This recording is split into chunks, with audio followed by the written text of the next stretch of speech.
to the government.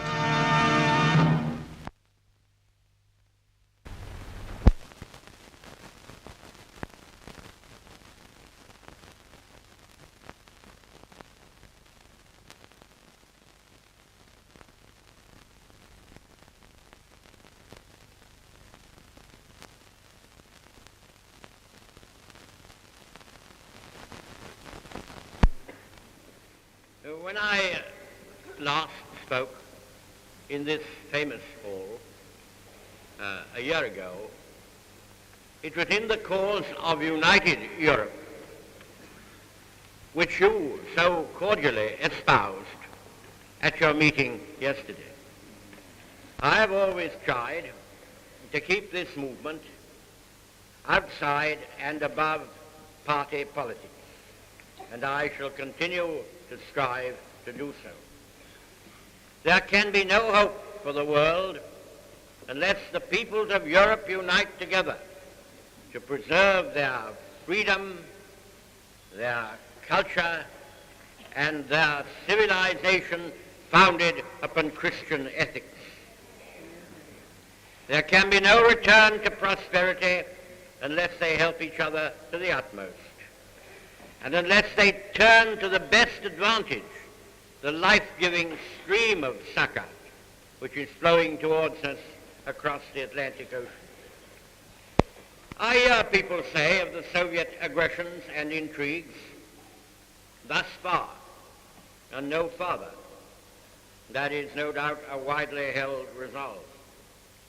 But, ladies and gentlemen, we must not delude ourselves. There will never be a settled peace in Europe while Asiatic imperialism and communist domination rule over the whole of Central and Eastern Europe.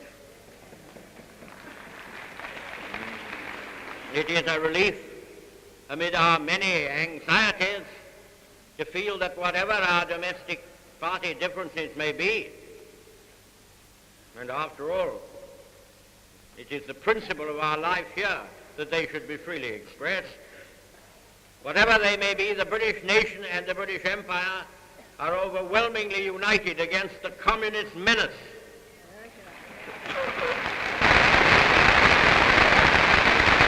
And we of the Conservative Party will certainly give our full support to any well-considered measures which even the present socialist government may deem necessary against it. I've touched upon these wider questions. In a period which I cannot feel is wholly devoid of elements of anxiety and even crisis. I wish we could find a similar unity of purpose in our life at home. When we contrast the position we gained 3 years ago by outstanding exertions and achievements in the life and death struggle of the world, when we contrast that position with what we see around us now, it is hard to believe that one day's thoughtless voting could have brought so much evil and misfortune into our island life. I can assure you that a continuance of socialist experiments in theory and of their ineptitude and incompetence in practice will bring upon us not only worse privations and restrictions than we now endure, but economic ruin. And not only economic ruin, but the depopulation of the British Isles on a scale which no one had ever imagined. As I listened the other night in the House of Commons to the crazy cheers with which the socialist backbenchers, in defiance of the advice and appeals of their leading ministers, swept away the death penalty,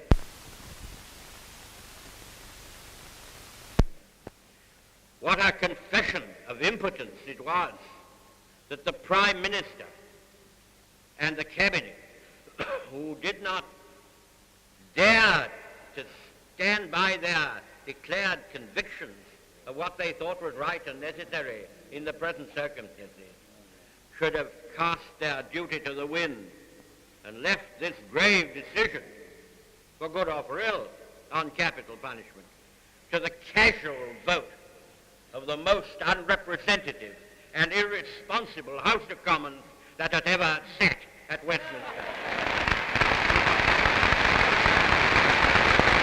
What of their policy of nationalizing industry?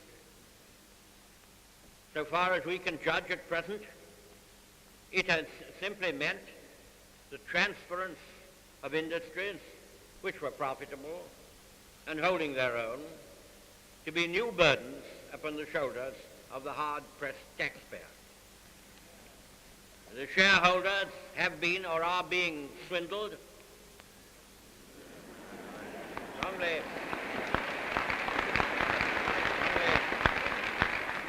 strongly endorse the expression which I read in the evening papers, was used this morning in the Grand Committee on the Gas and Electricity Bill by my friend Mr. Brendan Bracken, swindled, yes, by the terms of compensation and also in being paid in already depreciated government stock. But listen to Dr. Dalton. I will not detain you too long upon an unto appetizing topic, but listen to Dr. Dalton. We have mounted, he said in the House of Commons the other night, we have mounted without halt or hesitation the great social program which the electors voted for when our majority was returned. We are entitled to say that the new Britain, represented by this House of Commons, has taken the cost of social security proudly in its stride. We do not all know that without the American loan of 1,000 millions, which was largely frittered or muddled away by him,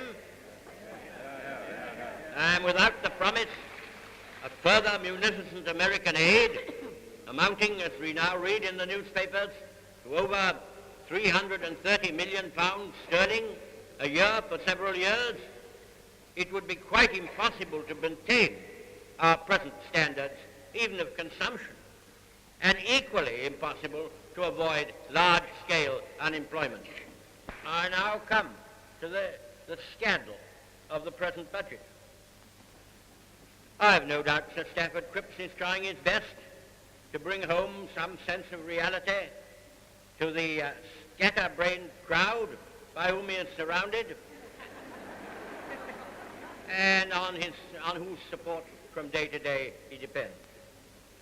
But nothing can excuse the exaction of 3,500 millions in taxes in the third year, 3 years, I should say, 3 years after the time has come. Indeed, it is overdue, when this country needs a new parliament and a new approach to solve our national problems.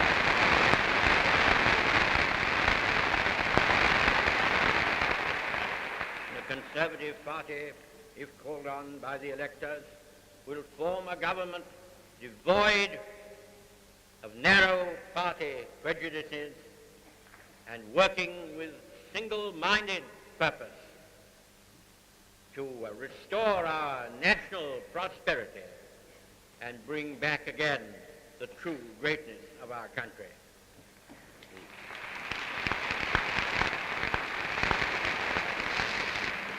Let all be ready when the hour strikes.